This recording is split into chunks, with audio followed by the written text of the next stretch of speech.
Hello, welcome to this O&DR Modurol video, Going Electric. What are the savings and what do you have to consider? This is video L001 in our series of Leaf videos, and this video is primarily concerned with anybody who's interested in dipping your toe and taking the leap into electric cars, primarily at the budget end of the market, the cheaper end. I've decided to give it a go. And I'm going to go electric primarily for commuting to work. I'm looking at the older end of the market, the older cars. Are they affordable? Will it do the miles? What's the reliability like? And what would the CO2 emission reduction be? I've broke the video down into 6 sections. Section 1, what is my particular commute? So you can see what mileage it is and how the miles are. Section 2, the cost comparison between my current diesel car and a proposed electric car. Section 3, the car options are available, particularly at the cheaper end of the market. Section 4, why I particularly chose the car I did, which is the Nissan Leaf. Section 5, the adjustments I had to make to my commute and how I drove. And Section 6, primarily, did it actually work? Did it actually get me to work? If you're interested in this video, take a look at our channel, O&DR Modurol. It's primarily about Jaguar XK8s, but we are going to expand it into this little sideline of Nissan Leafs. So if you're interested in Nissan Leaf videos, please take a look at our channel. And please press the thumbs up button if you like the video. So section 1 then, the commute. For those who don't know, I actually live in Europe, primarily in the United Kingdom, in a little sub-country called Wales. My commute is from Wales into England. You can see there Wales is actually attached to the left-hand side of Birmingham onto England. And my commute is from mid-Wales, right in the centre of that little start of the hilly section of Wales there, round Shrewsbury bypass and to Telford. The commute is 49.7 miles. It's an undulating journey. It's not flat by any means. I think the overall height is 90 metres each way. It takes me roughly an hour to get there with my current car. I'm using at the moment a Ford S-Max diesel. It's a really good all-rounder, good load hugger. It's a big car, very comfortable. It does roughly about 50 miles per gallon on the current commute, and it emits 110 grams per mile of CO2. So can I do that particular commute using an electric car, primarily charging at home from a home socket, to get the benefit of the cheaper electricity rates than the current fuel rates for diesel? Unfortunately, the cheapest cars, electric cars, have a very short range, and the charging time can be quite long. The charging points are quite rare, particularly at the border between Wales and England. And charging is becoming, on these roaming charging stations, increasingly more expensive, almost to the point where you're almost better putting diesel in. The range then I'm looking for was 100 miles, 50 miles each way. But the first critical point for the feasibility for me was, number one, the ability to charge at work. So recently, my company has installed a electric car charger within the car park, and that's actually now half the range I'm required, because now I only need 50 miles to get to work, charge up, and drive back. So the cheaper cars now become an option, primarily because I can charge at work and I can charge whilst working, so there isn't any lost time during my day. So section 2 then, what are the cost comparison, assuming this will all work? So I've made a spreadsheet up for the benefit of trying to explain it. And if you'd like to make use of this spreadsheet, I'll put a link in the video description, and you can actually grab a copy and fill in the different yellow boxes, or all the variables. And so first of all, with the spreadsheet, it's broken down into several sections. First is estimated fuel savings. So I'm looking at 20,000 miles commuting, about 2,000 miles private mileage. My current ICE car, my diesel's doing 50 miles per gallon, £1.35 per litre. That equates to that mileage, £2,700 just in fuel. If you look at an electric car, the kilowatt hour per mile This is basically based on the figures the Nissan give you is 0.275 kilowatt hour per mile, or 3.64 miles per kilowatt. Now, if you're familiar with Leaf ownership, that is extremely low efficiency, but it's what they give you in the figures. I'm returning about 4.5 miles per kilowatt currently, but this is a conservative estimate. And now I've put the miles in there and some charging rates. I'm currently paying 19.9 pence per kilowatt hour at home. So overall, that's cost me just over £1,000 if I was convert to electric, so £1,200. So actually there's a saving of 55% just on that quite high use of electricity, or £1,500 a year, or £7 every day of my commute. You interested yet? The second major critical point for feasibility is depreciation. The biggest cost of car ownership is the depreciation of the value of the initial car. The worst car, just out of interest, in the UK at the moment is the Audi A8. It lost 72% of its value in the first 3 years. Now, second-hand cars have also suffered the same thing, albeit prices are rising at the moment. But electric cars are becoming more affordable, and you can get an electric car from £4,000 upwards. Hence, so I've put a little section in about depreciations. Now, the interesting thing about electric cars, I believe it's looking like the electric cars have more value, even as scrap, than more normal ICE cars. So the depreciation is less. They can easily be repurposed. The battery pack can be used for home electrical storage. And the cars could even be refurbished with new batteries or new motors. So depreciation of electric cars is not the same as ICE cars. So in my basis of my figures, I'm thinking that an ICE car will generally depreciate about 9 pence a mile, in comparison to electric car, roughly half that at 5 pence per mile. So purely on that sort of pro rata depreciation, you're looking at about £880 less depreciation per year, or 44%, or £4 a day. The running costs then of electric car, if you pick one of the early ones, it has zero road tax. The insurance group of the particular car I chose, the Leaf, was 18 to 20. It's quite low. The servicing is minimal. Cabin filters, tyres, brakes, and the tyres are very standard. The 16-inch wheels, nothing particularly expensive. So the running costs compared to a diesel car, obviously on my diesel car I'm paying £215 a year for the road tax. The insurance is slightly more expensive. The servicing cost, I actually do all my own servicing. It's about £80 every 10,000 miles, as opposed to changing a cabin filter on your Leaf. And the tyres are roughly the same. So just looking at the running cost, the road tax, insurance, servicing and tyres, you're going to save again about £383, or 39%, £2 a day. Is all good stuff. So what is the potential overall saving? Obviously, I'm going to save the CO2 of 110 grams per mile, but what is the overall cost per day? Now, if you add all those things up we spoke about, you're going to end up with a saving of about £2,761, or 49% of your car running costs, or £13 a day saving. It's quite incredible. It's a lot of money. I've actually, for the benefit of anybody who has different charging rates, I've put a little addition at the bottom of the sheet, because if you have Economy 7 or the Octopus Go charging rates, where it's 5p for 4 hours in the middle of the night, it is actually slightly cheaper, but it's not as cheap as you would think. There's only about £93, possibly up to £200 saving. The one problem I would say is if you do go for the 5p per kilowatt hour for 4 hours, it's only available for 4 hours in the night, and you need a 7 kilowatt charger to complete that, and they cost about from £425. So you need to invest to save.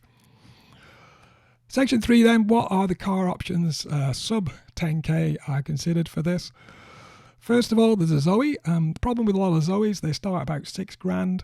There's lots of them about. They've sold 285,000 around the world. They have roughly 80-mile range, but they are lease batteries. So if you pick up a car of that sort of £6,000 bracket, you're still going to end up with an additional bill for the battery lease. They've considered also the BMW i3. It's extremely high tech. It's light, it's high power. It's 0 to 60 in 7.5 seconds. It's like a supercar of electric cars at the lower end. With a range extender, you can get up to 150 miles range, but the prices are very high. It's rear-wheel drive. It's got a compromised or very special cabin design with suicide doors. It's got a glass tailgate, and there's lots of new developments. The whole car is made out of carbon fibre, which is very positive for the lightness, etc. But when you take it to your a standard repair shop, they're going to really struggle to fix it. They've sold about 210,000 of those worldwide currently, so it's very popular. It's the sporty end of the market, but very expensive. Also with those BMW i3s, the complexity of hybrids and range extenders really does become an issue. With a range extender, you end up with a small motorbike engine in the boot alongside your electric motor. So all the complexity reduction in getting a full electric car, you're going back the other way. So you're going to end up with greater servicing costs, etc., which I didn't really want to do. Lastly, there's a Leaf. The Leaf option, which I actually chose. There's lots and lots out there. They sold 500,000 or more, 520,000 around the world. They're very reliable. They're front-wheel drive. The range and battery capacity is limited, about 80 miles tops. And at the used market, it starts about £4,000 to £5,000, as I say. But that's for cars potentially with very low bars on the battery, maybe 60, 70% battery capacity left or less. So why did I choose my car, the Nissan Leaf? Well, as we consider the options, it's a relatively cheap starter EV, and there's lots and lots of availability and choice, and it's a standard steel car design. I like the way Nissan think of things. They haven't done like BMW, is completely reinvent the car with new materials, etc. They've took a standard steel body shell, stuck the electric motor and the battery in, and developed the overall system. So a Nissan Leaf then, it's a very comfortable, it's a normal medium-sized car. It's well equipped. It's got aircon, Bluetooth, AM, FM, CD, sat-nav, reverse camera. You get a mobile app. It's 5-star NCAP. It's basically a normal car. They are quick off the mark. They're not actually very fast top end, but they are quick off the mark, and you do get pushback in your seat if you want to, because it's got instant torque. Whatever power it's got, you get it immediately. It's automatic, but it's a bit more than that. It's automatic without any gears, so there's no hesitation at any point. And if you're nervous about automatics, it has hill start assist as well, so you don't roll backwards. So the options I thought I needed in my Leaf were, I needed a car 11 to 12 bars, albeit 85 to 100% battery capacity. But to get 100% battery capacity, you've got to get a very, very new car, and that means you've got to get a very expensive one. Finally, I needed the better heater, the upgraded heater that uses less energy, and the 6 kilowatt charger option, because not all Leafs had the 6 kilowatt charge. They normally come with the 3 kilowatt charger standard. So the decision was, I purchased a local car.